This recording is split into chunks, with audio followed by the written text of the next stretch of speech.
आणखी एक मोठी बातमी आहे। राष्ट्रवादी आमदार अपात्रता प्रकरणामध्ये सुनावणी सकाळी 11:30 वाजता सुरू होणार आहे।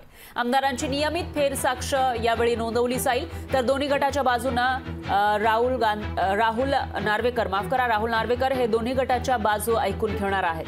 तर 31 जानेवारीपर्यंत निकाल जाहीर करण्याची शक्यता वर्तवली जाते आहे। आजची सगळ्यात मोठी आणि महत्त्वाची अपडेट म्हणावी लागेल। राष्ट्रवादी आमदार अपात्रता प्रकरणाच्या सुनावणीला सकाळी 11:30 वाजता सुरुवात होणार आहे आणि यामध्ये आमदारांची नियमित फेरसाक्ष नोंदवली जाणार आहे।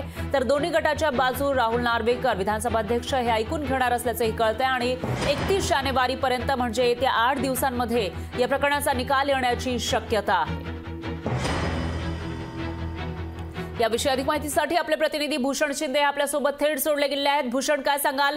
राष्ट्रवादी आमदार अपात्रता प्रकरणाची जी सुनावणी आहे ती आज होणार आहे आणि काही दिवसांपूर्वी याच्यासाठी काही मुदतवाढ मागितली जाऊ शकते असंही समोर येत होतं, पण येत्या 8 दिवसांमध्ये म्हणजे 31 जानेवारीपर्यंत निकाल जाहीर होण्याची शक्यता वर्तवली जाते। काय अपडेट्स आहेत या सुनावणीविषयीचे? नक्कीच फरा, एकंदर राष्ट्रवादी काँग्रेसमध्ये फूट पडल्यानंतर आज सतत त्याची सुनावण्या पार पडत आहेत आणि एकंदर आज राहुल नार्वेकर जे विधानसभेचे अध्यक्ष आहेत त्यांच्या समोर संपूर्ण सुनावणी पार पडणार आहे।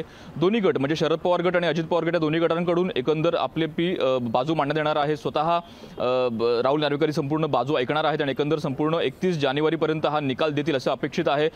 31 जानेवारीपर्यंत निकाल येणार आहे अशा प्रकारे असताना सुद्धा राहुल नार्वेकर हे नेमके कोणते निकष वापरतात किंवा कोणते निकष समोर ठेवतात हे देखील पाहणं महत्त्वाचं असणार आहे।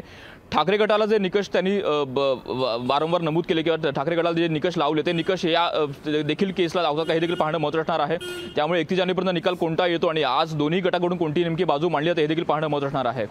निश्चितच भूषण, धन्यवाद तुम्ही दिलेल्या या सविस्तर माहितीसाठी। तुमच्याकडून या विषयीची अपडेट आपण घेत राहूया। तर आजच्या सुनावणीमध्ये नेमकं काय काय होतं ते बघावं लागेल। लोकशाही मराठी ऐका, पहा, जागरूक रहा।